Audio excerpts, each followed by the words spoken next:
Hello guys, সবাই কেমন আছেন? আশা করি সবাই অনেক ভালো আছে। আমি চলে আসলাম পুষ্পা থ্রির রিভিউ নিয়ে। পুষ্পা ফিরে আসছে, কিন্তু আগের মতো না।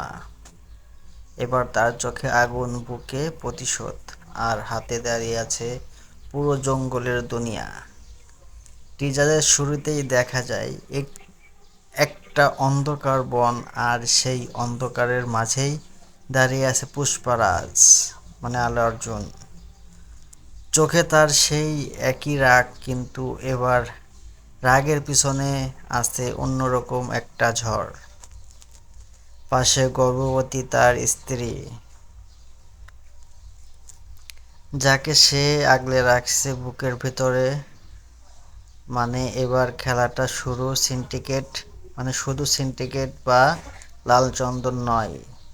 এবার খেলাটা পরিবার বাঁচা মরার। বোঝা যায় এবার যারা পুষ্পার বিরুদ্ধে গেছে তাদের জন্য আসছে একটাই কথা: রুলকে লেখে পুষ্পা, আর রুল ভাঙেও পুষ্পা। টিজারের কালার, ভিজুয়াল, ব্যাকগ্রাউন্ড, মিউজিক, সব কিছু মিলিয়ে আল্লু অর্জুন একেবারেই আবার আগুনের মতো লাগছে। আর সবচেয়ে বড় সারপ্রাইজ, ট্রেইলারের দেখা যাচ্ছে আরেক পাওয়ারফুল ক্যারেক্টার এন্ট্রি। মানে এবার যুদ্ধটা দুই দিক থেকেই, সিন্ডিকেট ভিস পুষ্পা, আর এর সাথে পুষ্পার নিজের পরিবার সেফটির খেলাও।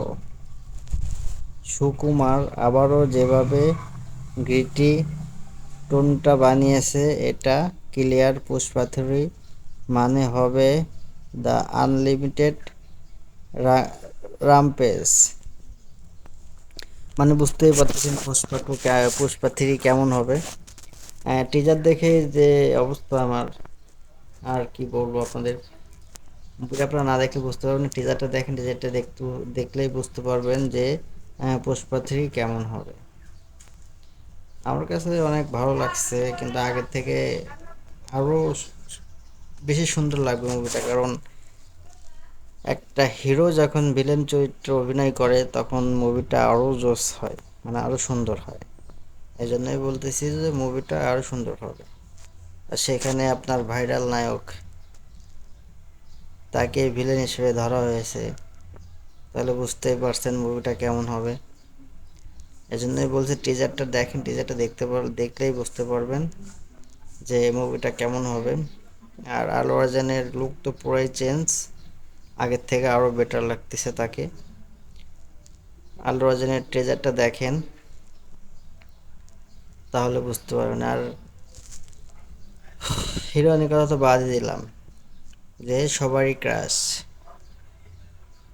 নামটা বলা যাবে না, নামটা সবাই চেনেন।